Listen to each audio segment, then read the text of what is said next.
Protein है वो chicken के अलावा और कोई है ही नहीं अवेलेबल। चिकन में प्रोटीन रह गया जिस तरह से वो बन रहा है। जी चिकन में प्रोटीन है और जो एनिमल प्रोटीन है, हालांकि दालों में भी प्रोटीन होता है, लेकिन जो एनिमल प्रोटीन है वो दालों वाले प्रोटीन से फार बेटर है। लेकिन अब होता यह है कि हमारी जो और ये बाज केसेस में बाज दालों से चिकन सस्ता है, लेकिन इसमें हमें जो एहतियात करनी है वो ये करनी है कि कुछ पोल्ट्री फार्मर ऐसे करते हैं कि वो इनको हैवी डोज ऑफ एंटीबायोटिक दे देते हैं। अच्छा, अब होता यह है कि मुर्गी जब आ रही है, जैसे पिछले दिनों शदीद गर्मी थी, आगे अब ठंड आ जानी है, तो आपने देखा होगा कि कई मुर्गियां ऐसी होती हैं कि जिनके जिस्म से पर झड़े होते हैं, गंजी होती हैं या नीम गंजी होती हैं, ऐसी मुर्गियां होती हैं। अब उनके जो बाल हैं, उनके जो पर है, वो किसी बीमारी की वजह से झड़ गए। इसका मतलब ये है कि उनकी इम्यूनिटी भी लो है। वो जब रात को ट्रेवल करते हैं, 100-125 की स्पीड पे गाड़ी चल रही है, शदीद ठंड है या शदीद गर्मी है या दोपहर को चल रही है, तो वो उसमें से ऐसी मुर्गियां जिनकी इम्यूनिटी कम है वो मर जाती हैं। अब वो मरी हुई मुर्गियां अलग बिकती हैं।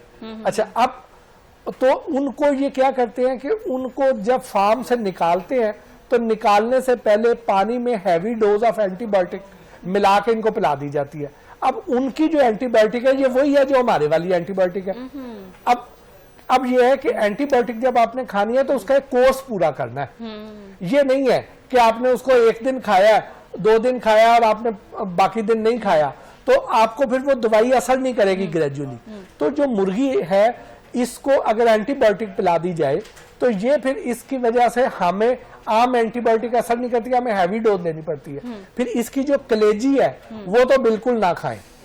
जो ब्रॉयलर की कलेजी है वो अच्छी चीज नहीं है, उसमें ये सारे टॉक्सिन्स और ये चीजें उसमें डिपॉजिट होती है, वो ना खाएं। मीट खा सकते हैं, मीट आप खा सकते हैं। अगर आप बहुत अच्छा करना चाहते हैं तो देसी मुर्गी पे चल जाएं, लेकिन अगर वो नहीं कर सकते हैं तो ये वाली मुर्गी लाके इसको 4-5 दिन अपने पास एक डब्बे में बंद कर लें और उसका विड्रॉल पीरियड पूरा हो जाए और उसके बाद उसे कंज्यूम कर लें, तो ये सेफ है आपके लिए। मुर्गी मजीद सस्ती होगी?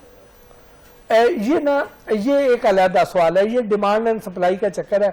इस पे मैं कोई अच्छा, एनिमल फैट जो है, जो दुम्बे की चक्की जो है लोग घर में फ्रीज कर लेते हैं या बाहर करते हैं और वो बार बार इस्तेमाल करते हैं, तो वो खाना सेफ है? बस जल्दी से मैं चाहूंगी आप जवाब दें। उसमें ये है कि प्रेफर करें ना ही खाएं।